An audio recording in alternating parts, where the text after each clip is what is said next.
Hackers Game came after I did this movie called The Activist.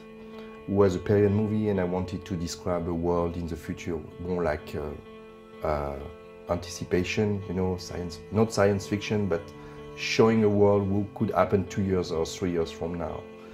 And actually it was, I wanted to explore the contemporary world.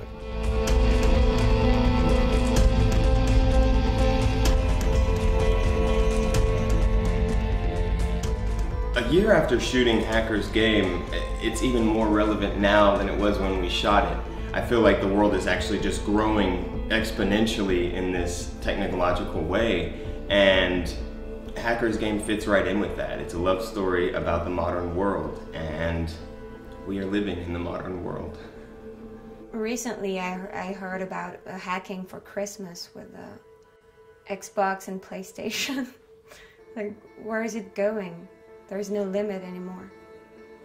And it's all the pictures that you take with your iPhone, you're like, okay, so I took the picture, somebody's gonna use it one day, maybe. And it's everything. Everything is, we're becoming really scared and paranoid. When I start writing the script, which was basically 2 years from now, I knew internet could bring us to a different world and to different problems, you know, that we can see now. And it's interesting to see that even the film was shot a year ago, more than a year ago. Every day there is new cases happening in relation with the movie and with the hacking.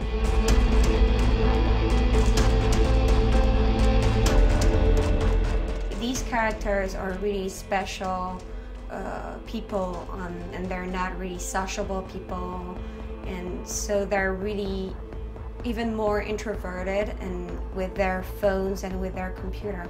But even in real life, we're all fucked up. We're all just using our iPhone all the time and being like this, and we sleep with somebody or we spend some intimate time and we're still, you know, on our iPhones. And with the director, we wanted to show that to how lonely we can be and how selfish and how it's just a protection. I think that's a key of the film.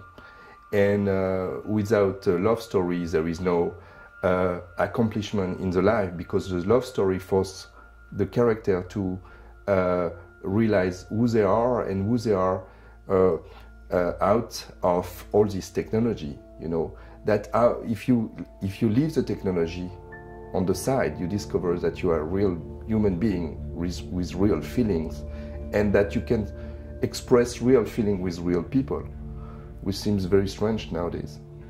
The love story between Lois and Soyan in Hackers Game is the center point of the movie.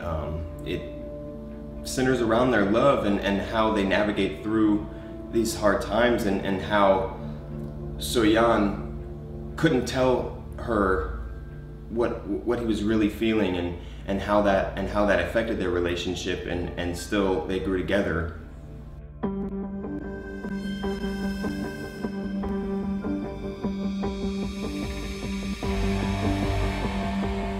Thinking maybe, you know, she should have purple hair.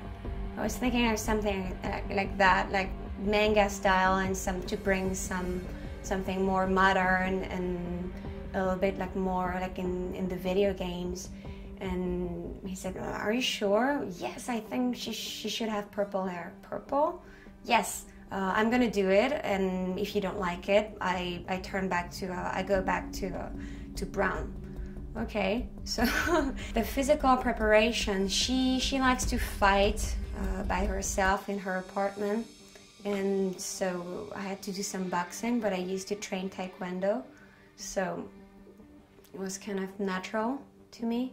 Well, training for the movie was actually a big part of Soyan and finding Soyan. He is an expert chess player, and I always played chess as a kid, but not the degree of Soyan. So I really studied that. I really studied movements of chess and applying that to everyday life, as far as knowing your opponent's next move and being able to navigate around that to catch him. So I definitely worked on that, and hacking in general. I tried to learn code the best I could, and how to code, and what hackers really do, and what good they can serve, and the negative aspects of hacking as well.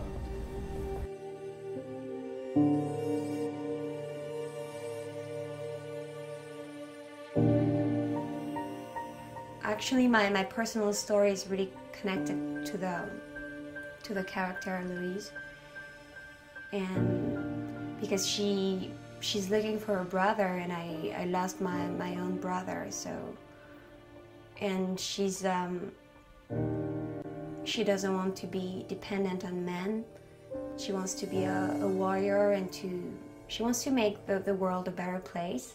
We started off just feeling it out and feeling where So-yeon would be in relationship to me as a person. I tend to be a lot more rash and impulsive, whereas So-yeon was very relaxed and calculated and thoughtful on everything he did. And that was an exploration into me as a person, finding out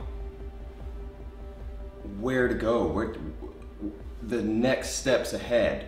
So-yeon was always a step ahead of everybody in his life. So I definitely worked with that, and getting from rehearsal to shooting, I had kind of stepped out of my knowing who So-yeon was, and added a little too much of me to this character, and had to dial it back once we started shooting. It was like, no, that's not who So-yeon is. And so we really, the second we started shooting, we knew where we needed to be.